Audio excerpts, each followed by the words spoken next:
Are you looking for hot takes and guests yelling over top of each other? Well, you came to the wrong place. This is the final word where we talk about sports like they used to. All opinions are welcome, but that doesn't mean you are right. Hosted by Greg Rector. Welcome in. Hey everybody, this is Greg Cowboys 1964. Tonight I'm going to talk about those who left us in the world of sports in 2025.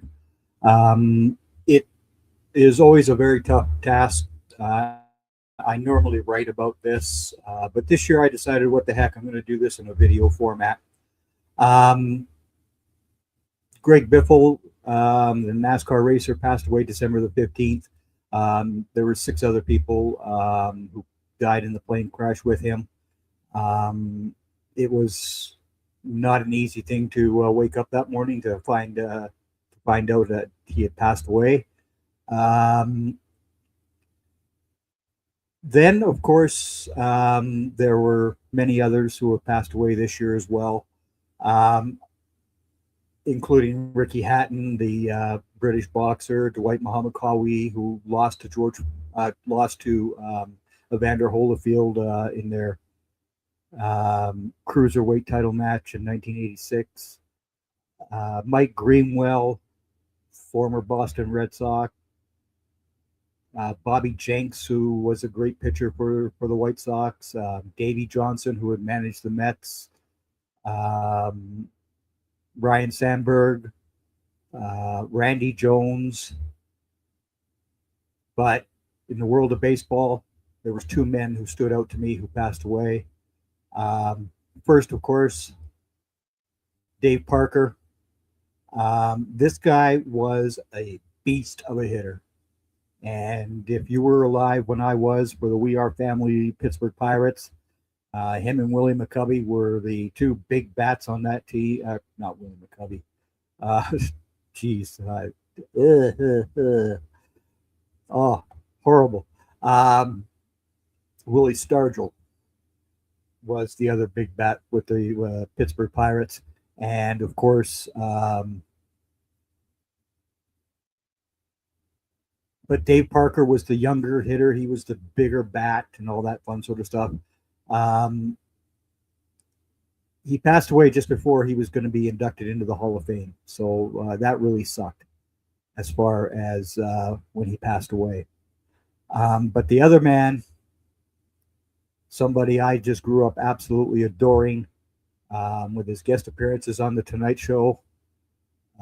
Again, if you're not old enough to remember Johnny Carson and all that good sort of stuff, that's fine and dandy. But that man, Bob Uecker. Uecker was just a phenomenal human being. He spent 54 seasons as the play-by-play voice of the Milwaukee Brewers. He was just such a fun individual. Every time he came on with Johnny Carson, he would make Johnny Carson just roll on the floor laughing. I mean, he just had a way about him that was just magical to see.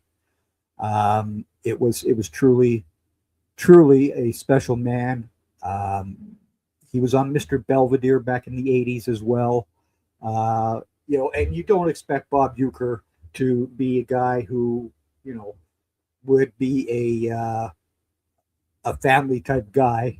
You just didn't expect this, even though you grew up knowing that he had his own kids and all this other sort of stuff. But you just didn't think of Bob Uecker as that family guy that he showed he really was on Mr. Belvedere either. It was always a pleasure to see Mr. Uecker. He passed away 10 days before his 91st birthday, and he was just a phenomenal human being.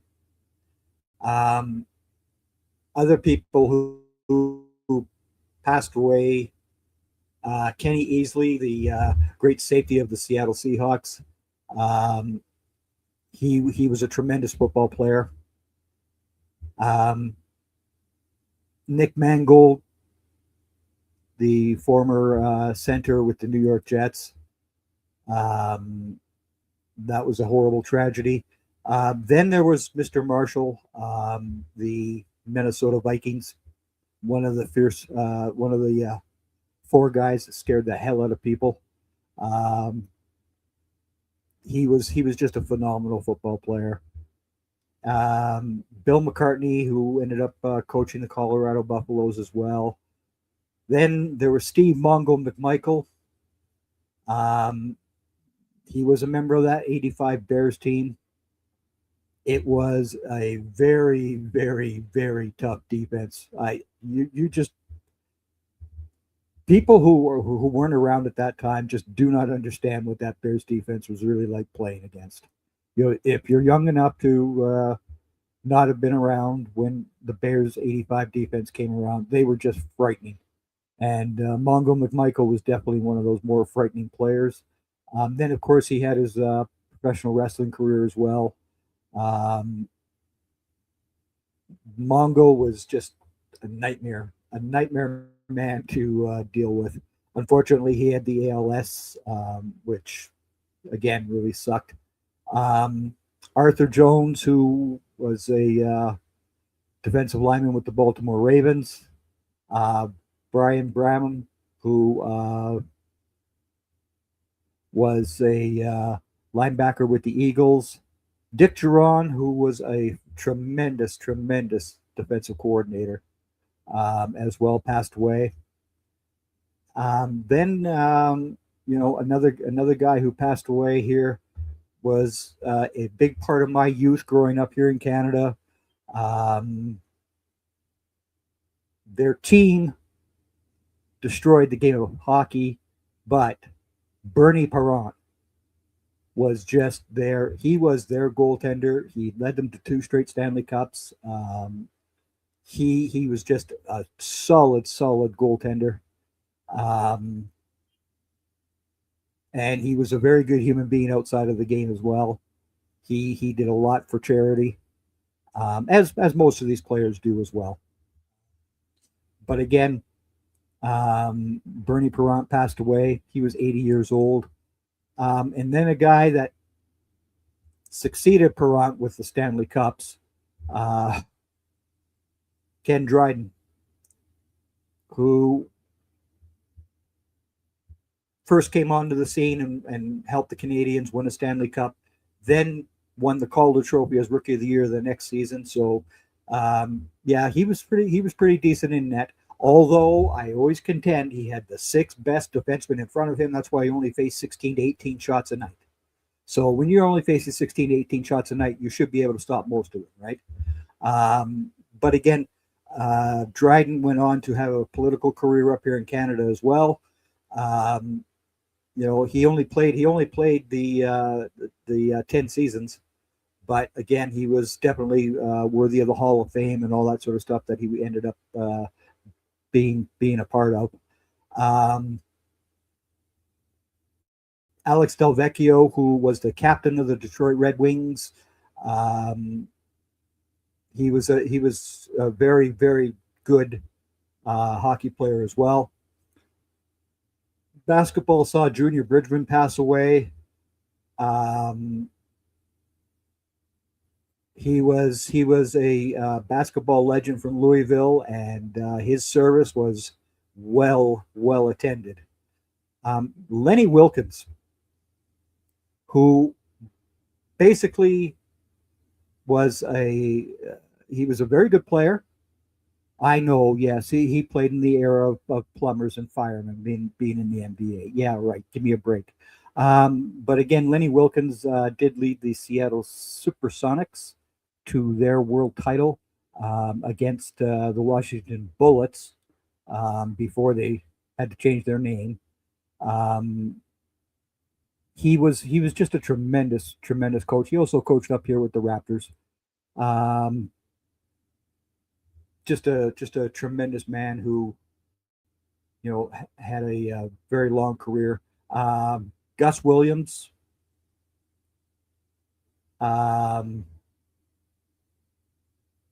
He was also another NBA player who passed away this year.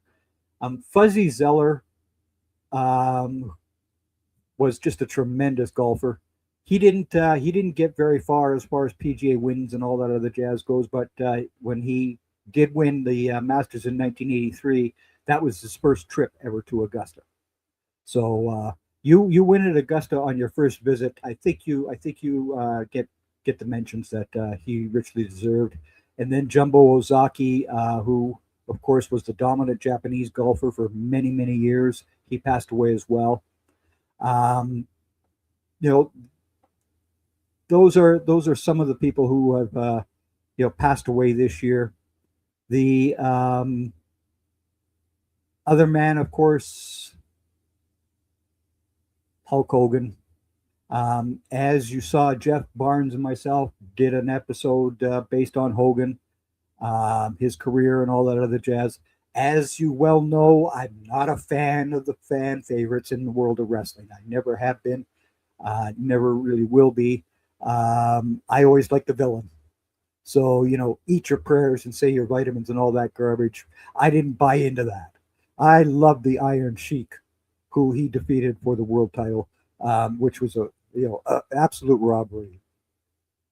I said it. It was horrible. But again, Hogan passed away at the age of 72. Um, it was a very tough thing for wrestling fans.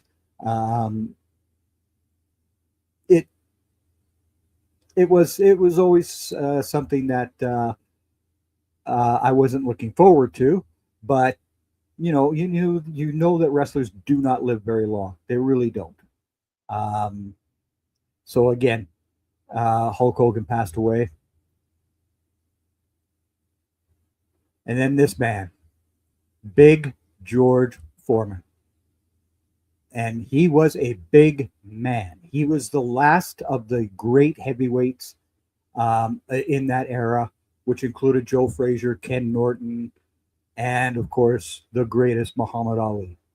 Um, when I saw him destroy Joe Frazier, it, it it was a massacre, an absolute massacre, and he beat up Kenny Norton as well. So when he was going up against Ali at the fight in Zaire, I was worried because, of course, Muhammad was trying to become the man to repeat as a heavyweight champion, something that George Foreman would do 20 years later when he crushed Michael Moore. Um, and of course, Mr. Foreman became famous for the grill and all that other sort of stuff as well. But this guy was a huge, huge mass of humanity. You look at that fist, and wow, I'm telling you, when that man hit you, you were going down. How Ali stood up to that for the 8 rounds that he did was just amazing. His rope a dope strategy and all that other jazz. But the night that he fought Michael Moore, I just knew that Moore was going to lose. You just had this feeling. And when he came on and he pounded Moore, boom, lights out, goodbye. That was it. That was all. Um, Mr. Foreman um was always somebody who was entertaining, even though he was given this sullen disposition that he had when he was the champ and all that jazz. You knew that this guy actually had a good sense of humor, and things like that. And you see a show from the UK that had Joe Frazier, Muhammad Ali, and George Foreman on it, and you could just see Foreman absolutely lit up because he knew he was in that realm of the greats. He knew he was, and of course, when you lose that title, it messed him up for a while, but he got over that, and he came back and became the heavyweight champion of the world. So Mr. Foreman definitely gets kudos all around from me. Um,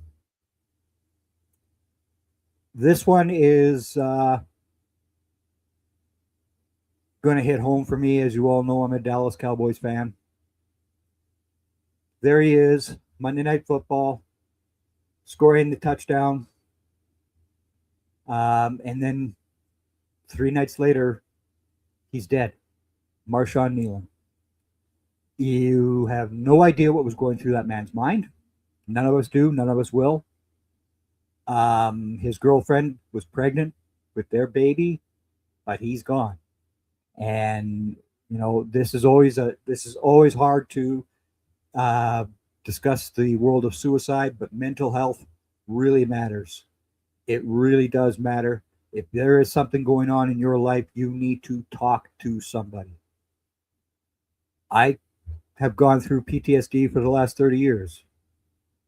And when you have PTSD nightmares the way that I have them, you need somebody to speak with, because it will chew you up inside.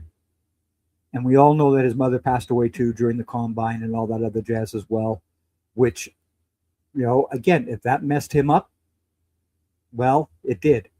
And, Marshawn Kneeland is no longer with us. It's sad to see. Again, these things do happen. It's unfortunate. But again, nobody understands what goes through anybody's mind. If you're in a conversation with anybody, you have really no idea what's going on in their mind. Nobody does. So again, Marshawn Kneeland left this world far too soon. And this one might be the toughest of all for me. Well,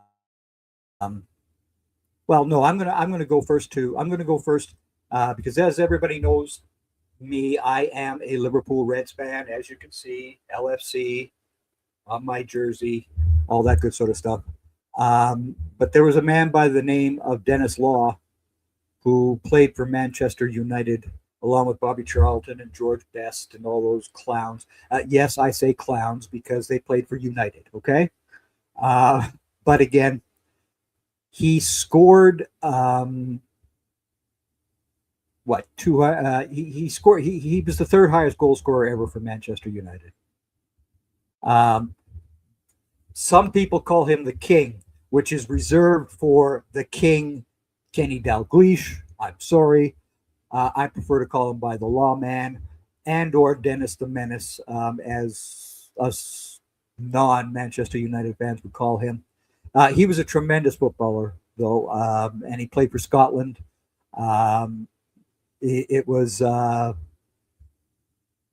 he scored 30 goals for Scotland in his 55 caps with them, which is still the Scottish record. So Mr. Dennis Law was a very good footballer. Notice I didn't say soccer player. He's a footballer. So this last gentleman here really, really hit hard. As you all know, I'm a Liverpool Red, so I do say when you walk through a storm, you hold your head up high and don't be afraid of the dark at the end of a storm. There's a golden sky and the sweet silver song of the lark. Walk on through the wind, walk on through the rain. Through your dreams be tossed and blown. Walk on with hope in your heart, and you'll never walk alone. You'll never walk alone. Walk on with hope in your heart, and you'll never walk alone. You'll never walk alone. July the 3rd, Diogo Jota and his brother Andre Silva passed away. Boy, this just really, really hurt. It truly, truly hurt. And it has hurt the Reds team as well.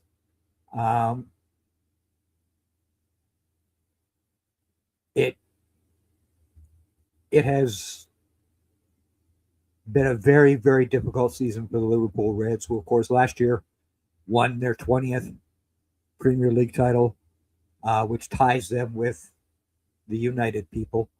And, of course, everybody was all happy with the free agent signings that the Liverpool Reds made. But, boy, when you lose this man 10 days before your first preseason game of the season, It's very, very, very difficult. And that was just this past Saturday. Those are his three kids. You can see the worry on Virgil van Dijk, the team captain. They were with him because, of course, they were playing the Wolverhampton Wolves, who was the first Premier League team he played for. Um, it it just is devastating, absolutely devastating. So he had just been married 11 days before, and then he was gone. This one really, really hit hard. Um, Again, it's never easy. I mean, you have 90-year-old Bob Euchre passing away. That was a hard day. But when somebody this young goes, like Marshawn Nealon did as well, you just are devastated. So again, it is never easy. Um,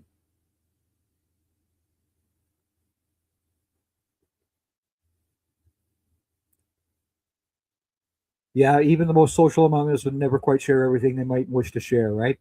Eric, you're very right. Marshawn Nealon, um, and he did have Solomon Thomas and Dak Prescott, who both have suicide links as well. They have their own charities. He didn't speak to either one of them.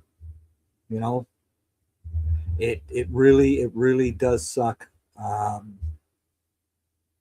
But again, the reason why I do this, usually I write an article about it, is just so that we remember these people for what they accomplished in the world of sports, but more importantly, just the fact that they were human beings as well.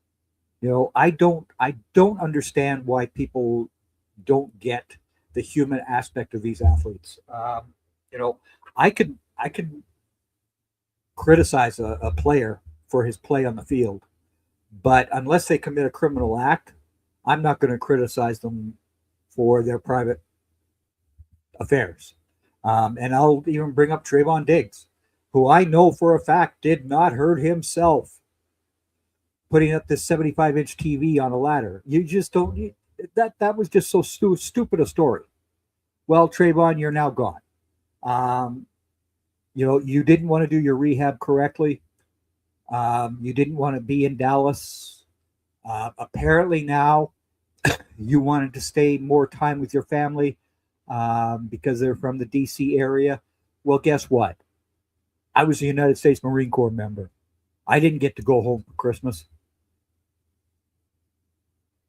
I was in the field.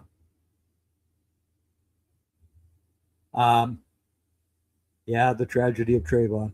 Um, so again, things happen in this world to all of us. Um, the loss of these people to their families um, is always going to be a painful moment for them. As I've gone through with losing my wife and my daughter, these things happen, and unfortunately, um, as the song says, though, you hold your head high. That's a huge reason why I'm a Liverpool Reds fan. Um, but again, seeing his children live on is something that we will get to see from time to time. But again, his wife Rute is just 11 days married. That was it. That was all. Um, Boy, what a loss! What an absolute loss! And to the girlfriend of Marshawn Nealand, apparently she's going to have a daughter. Um, I wish you very, very well. And so that's it, folks. Those are the folks that we lost in the world of sports this year. Um, Players do not merely exist within an entertainment jack in the box. They exist beyond public events is correct. Absolutely. Absolutely correct, Eric. You know, it's just something that it drives me off the deep end when people put these people in such a high standard that they can't do any wrong and all this other BS. We all make mistakes in this world, every one of us. Period. Bottom line. So be nice to everybody. Just be nice to everyone. That's the that's the lesson that maybe everybody needs more reminders of, especially in this time and place that we have politically. The Ukraine and Russia war, Israel and Palestine. Stop. Just stop. But again, unfortunately, wars are going to always happen.